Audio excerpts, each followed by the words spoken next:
Hello out there. Welcome to Content Marketing School. I'm Annette Richmond, and I'm so excited to be here today with you, Frank, to talk about this topic. Um, you know, we met, I think, through you were a guest on a mutual friend, Jillian Whitney's show, and we chit-chatted a bit, and I had you on my other show talking about AI, I think we talked about. And we've kind of gotten to know each other, on LinkedIn over that time as well. And I'm so excited to have you here to talk about this topic because it's kind of a hot topic right now with people loving it and people hating it. So let's start by, for anyone who doesn't know you, please tell them a little bit about who you are and what you do. Sure. Yeah, and it's thanks a million for having me back on. It's great to be back chatting with you. My name's Frank Prendnergast. I work with my wife Marcy. So you can find us at frankandmarcy.com. Easy to remember. And we help small businesses rise above the blah through a blend of brand strategy, content marketing, and conversion copywriting.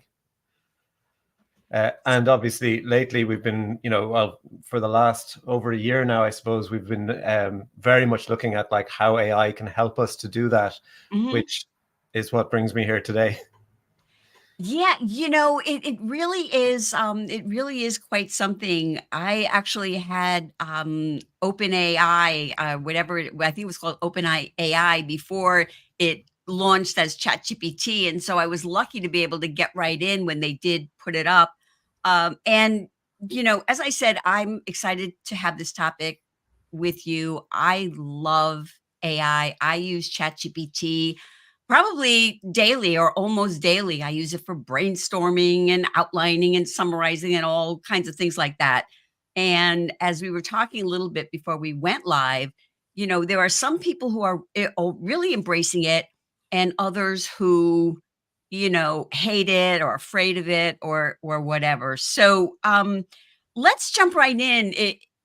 And share, if you can share a few things that people are doing that they shouldn't be. I know I see people, creating blogs and posting them, but I'm guessing that's one of them. But tell us a Yeah. little bit about that and what else. Yeah, I think that is the huge one. I think, when people first hear about the opportunity that ChatGPT or any other kind of AI text generator offers, the first thing they think of is outsourcing all of their content to AI. And I think that's a huge mistake because I don't think that's where the huge value is. There are certain types of content that you can do that for, but I would call that kind of low complexity content or low impact content stuff, but anything that you want to have a real impact with your audience, I don't think you can just outsource it to AI. And I think that's the huge mistake people make is they go, oh, everyone's using AI. They hop on, they ask it to create a piece of content and they publish that piece of content. And as a result, we're seeing a lot of mediocre content, really blah content, and a lot of it. And I think we'll see a lot more of it before things get better. But that said, I think there is absolutely a much better way to use AI in order to elevate your content rather than to have it dragged down into a blah state. Yeah, I agree with you. I think that's one of those kind of almost a race to the bottom. And to me, it's like pablum, and you can tell because for when I read posts like that, they really don't really have much personality. And I would think, I mean, I want people, hopefully, if they read something I wrote, to know that I wrote it. I mean, if they know me, they know that it will sound like me. And I don't know. Some people say it's all about the prompts, but I don't know. What do you say about that? The idea that, I create these prompts, they work for me, and then I sell them or share them or whatever. I don't know. That doesn't seem like a great Yeah, idea, but what do you think? I totally agree with you. I don't. I think putting the emphasis on prompts again is kind of it's the wrong emphasis because it makes it seem like if you craft the perfect prompt that the AI will be able to generate the perfect output, and very rarely does it work like that. And in fact, I you know it's going to come up with different content every time anyway. So your mileage from any given prompt is going to completely vary. And so it's much more important. I was having this discussion with someone the other day about, people talk about prompt engineering, and we were saying, actually, for most businesses, I mean, if your entire focus is on implementing AI for your business, then yeah, maybe you could really get stuck into prompt engineering and really figure out some key prompts that you use again and again and again. Mhm. But for most businesses and for most solopreneurs or small businesses who are trying to manage their own marketing and trying to, and developing their own content, what's much more important to focus on is just communication skills. Because if you communicate effectively with, and let's just talk about ChatGPT. I think it's the simplest, and it's the best tool as far as I'm concerned out there anyway for small businesses. If you learn to just communicate effectively with ChatGPT, you will get 80% of the benefit. Now, once you learn to communicate well with it, then maybe you could get another 20% out of really diving into prompt engineering and fixing your prompts. Um, I have a kind of like a 6 point framework that I offer to people in order to kind of get the most out of ChatGPT. So maybe I'll just run through that quickly, and we can maybe dive into some of those points then. That would be awesome. That would be awesome. So the first one is simple, but it's still so important, and it's still something that I think people are missing, especially as they kind of come to AI. When they first come to AI, and that is, number one is be the expert. So you have to be the expert because you have to be able to assess the output. Um, ChatGPT and all LLMs at the moment they still have what they call a hallucination problem. So they still make things up, they get things wrong, they just make things up. And so you have to be the expert so that you can say, okay, this isn't right, this is in the right direction, but it's gone way off here. So it's really, really dangerous to use. I think it's really dangerous to use ChatGPT for things like, if you get it to write a post about something you don't know about, you will have no idea how much of that is actually correct. Mhm. Now, if you're doing it for your own business, for your own niche, then you can curate and you can say, yeah, it's totally wrong here. So that's the first thing: be the expert. Can't state that kind of strongly enough. And then the second one is define the brief. So that is just, be really clear with ChatGPT. What exactly is it that you're setting out to do? So sounds straightforward, but again, it's like ChatGPT. I think sometimes because AI can do such incredible things, sometimes when people come to it first, they think it's magic, and it's not magic, and it's not a mind reader. And so being really, really specific about what the brief is really important. And then the next one is to provide context. So once you've given it the brief, what else could you give it that might like support it in terms of delivering the content that you want? So, for example, I think it is a really good idea to give ChatGPT your branding materials. So all of your, what is your company? What does it stand for? Your marketing persona. So all of your branding materials that you might have, if you can give them to ChatGPT so that it can help you, so that it can create or help you create content that is a perfect fit for your brand. Mhm. That's provide the context. And there could be other contexts as well, depending on what you're working for. Like when I was working on the page for my AI newsletter, I gave it PDFs of studies that have been done about people's attitudes towards AI and things like that to help it understand kind of the niche that we were looking at. Mhm. And then the next one, and I've totally lost. I don't know what number I'm on. What number am I on? Number four. Number four. Okay, number 4. Give it really specific frameworks for improvement. So you won't necessarily get great output from it immediately. So then you're going to want to help it to give you something that you're happier with. Mhm. The more specific you can be about how it should do that, the better.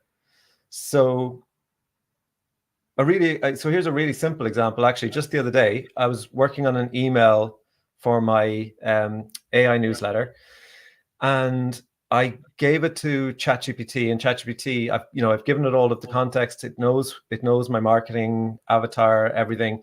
But it came back and it basically said that my email was brilliant, and it gave me loads of great positive feedback, and that was lovely. But again, I guess, number one, be the expert. So in the back of my mind, I knew there was something not quite right. There was clearly something niggling with me that I hadn't actually managed to pinpoint, but I obviously knew somewhere at the back of my mind. And I said to it, could you assess again and look for anywhere where I've made like logical leaps that are just too big, or anywhere that there are jarring transitions?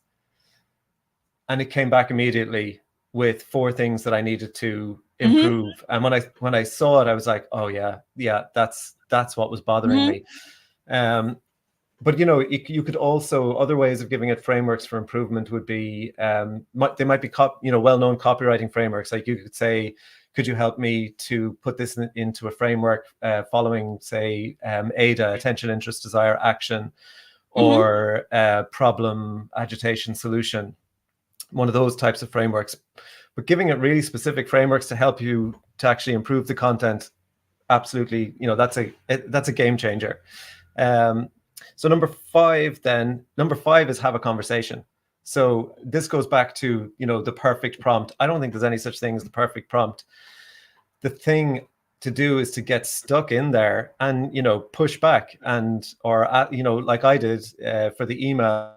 I asked it to be, more, I gave it a specific framework, but I asked it then to, reassess. I pushed back on it and said, no, come on, you can do better.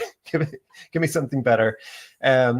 And so just getting in there and having a conversation, like a lot of the time when I'm working with ChatGPT, I'm just constantly copying and pasting little bits and pieces out of the chat into a document, continuing the conversation and going, oh, I like that. And that might spark another branch of the conversation and we go off in another Mhm. direction.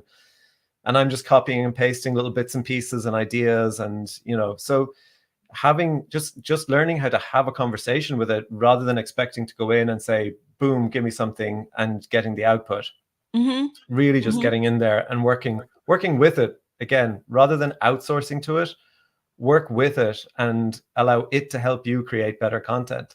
And then the Mhm. very last one, number 6, is exactly what you were talking about it just a moment ago. Add personality. So ChatGPT is just never going to be able to write anything perfectly in your voice, and it's certainly not going to be able to write about your experiences. So again, once you have worked with ChatGPT, I don't think you're ever going to be completely finished just with something that comes out of ChatGPT.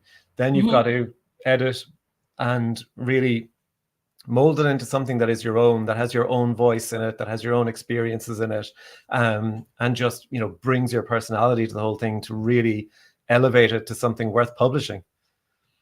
Yeah, of course, I agree with everything you're saying, and I have found that sometimes I will, if I'm not getting what I want, I will ask it, what else do you need to know? How can I clarify what I'm asking you? And it will respond to me, or I will go in because I have the pro version, which I'm sure you must as well. So it does have the record. It stores things. So I will go in and say, remember we were doing this or whatever the other day? Can you come back and give me something?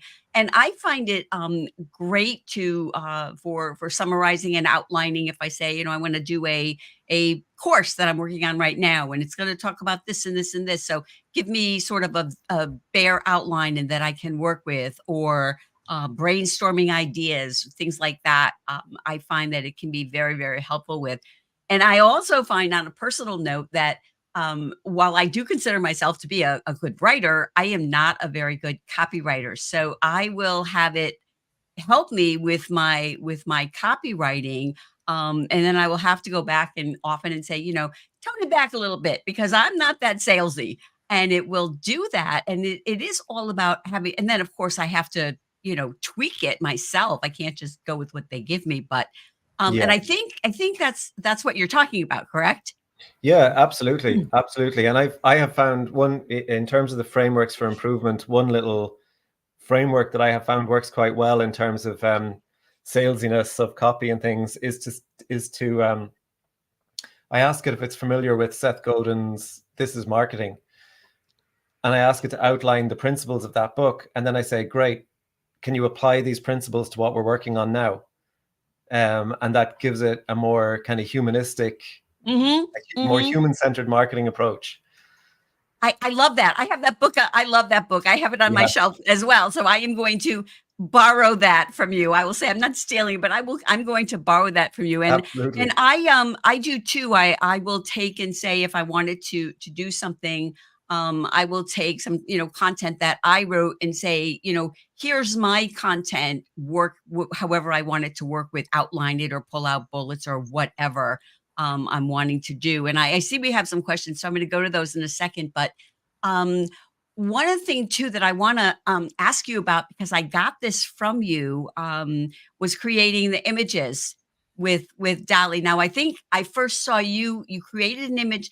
I think it was to go with an audiogram, I believe, and I commented on it, and I use that always now when I share my podcast sound bites, because I think it's more interesting than just seeing the podcast art over and over and over again. And I've actually had people comment, um, but I think you have to be even more specific with the what you're looking for when you're asking about having it create an image. Can you talk a little bit about that? Because I know we sort of chatted in the DMs about that.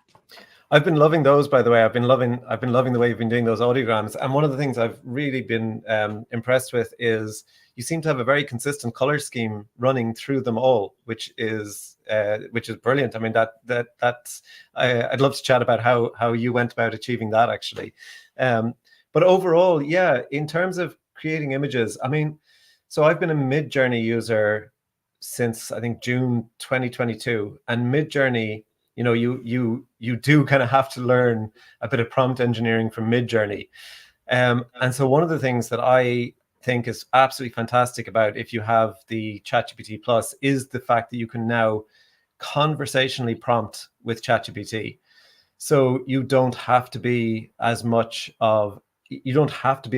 at prompting for images as you would with something like Midjourney. But having said that, I actually went to art college and studied fine art and design.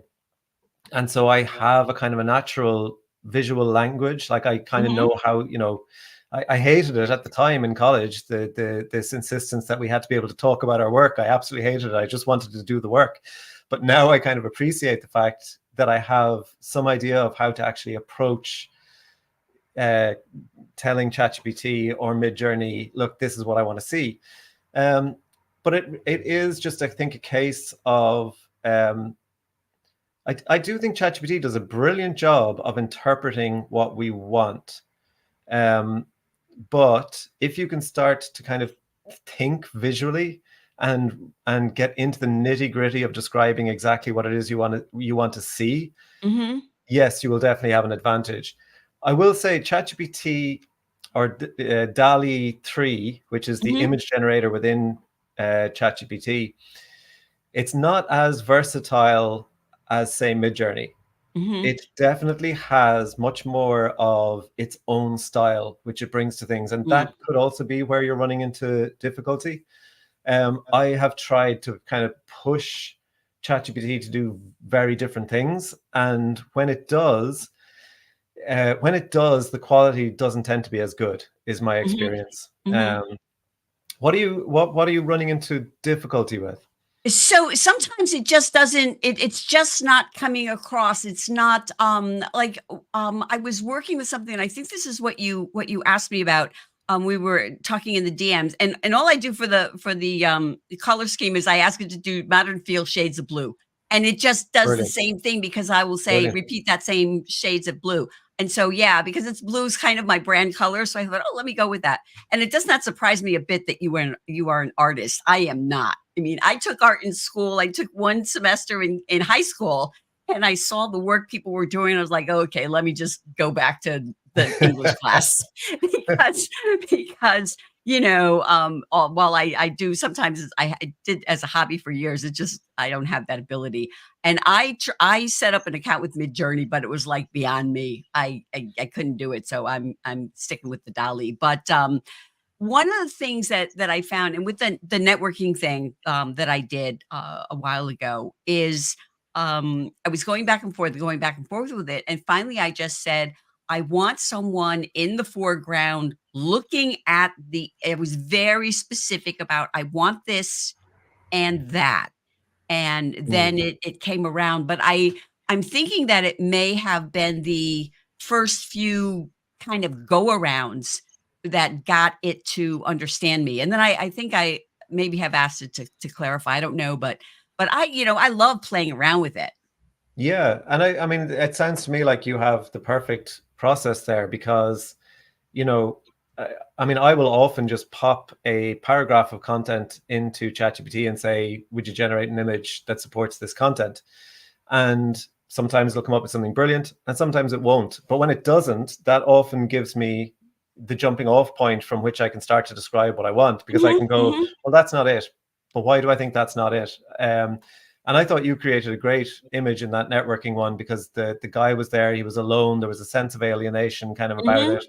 mhm, And that's, I think, the key to doing great images, is particularly for kind of like service-based businesses and the like, is trying to trying to describe what it is you want to see that's going to convey some of the emotion. So if you say to ChatGPT, "Give me an image for networking," it's probably going to show a whole bunch of happy people in a room. mhm, Whereas if you say, "Show me somebody in the corner, isolated, not talking to anyone, everyone else is having a great time," then you've immediately got something, much more emotive. And I think, that is where you ended up anyway. And you just naturally, that was the process that you naturally went through. mhm, mhm, Um, mhm. so yeah, I think visually describing what you want and focusing on the things like, well, how's this person feeling? Mhm, mhm. Yeah, yeah. It's interesting because, obviously there are people talking about ChatGPT everywhere. I listen, I learn a lot from various coaches on like TikTok. And I've had people, I don't know if somebody told me specifically, or I heard somebody say that, "Oh, you shouldn't be like talking to ChatGPT," but that's how I work with it. I talk to it. And to me, it's like a sort of a VA that I can bounce ideas off of. And Yeah. I will even say, if it was coming up, I was coming up with a name for sort of an office hours group that I do. And I had like, there was like two different words. I forget what they were, unfortunately. And I said, "Okay, so what's the difference between using this word or using that word? What's the different Mm. inference?" And it told me, and I was like, "Okay, I wanted something be more fun, so that's the way I'm gonna go." So, um, I'm guessing I'm guessing that's what I should be doing. Yeah, I don't understand why anybody would say you shouldn't be talking to ChatGPT. I mean, it's Chat GPT. It's right Mhm. there in the name. Chat with Yeah, it. Have a yeah. conversation. So I have some questions here that I want to, this one specifically. The question is for business writing, blogs, and other content. Wouldn't you recommend using Writer, which is better suited for such writing as Chat GPT? I'm not familiar well, actually, I just saw that the other day, but I have not used that. And I know you're familiar with like a lot of the AI Yeah, programs. I've heard people talking about Writer. I haven't used it myself. I think the reason that I recommend, so it's possible that for writing blogs and things like that, Writer may be better. Where I'm coming from, I guess, is like GPT-4 is the most powerful general LLM that we have on the market at the moment. And I think for solopreneurs and small businesses, you can get so much benefit from ChatGPT beyond writing your content that it is it's the main go-to tool. I would say there's a million and one specific tools out there that can do very specific tasks. I mean, I know the last time I was chatting with you, I think we went through like 10 tools or something that Mhm. people could look Yes. at. So yes, there are loads of tools out there that will do very specific tasks very well. However, ChatGPT, when you get used to using it kind of the right way, it can do a lot of that work. and it can also do so many things that Mhm. it's like, to me, it's like kind of like a Swiss Army knife of LLMs. So, I guess the way to put it is, yes, there might be specific tools that to explore and to use for specific purposes. But if you're thinking, I need to get started with AI, which of these million tools do I need to actually subscribe to start getting benefit from my business? Then I would Mhm. say ChatGPT Plus, absolutely no doubt, because you're going to do a million things with it.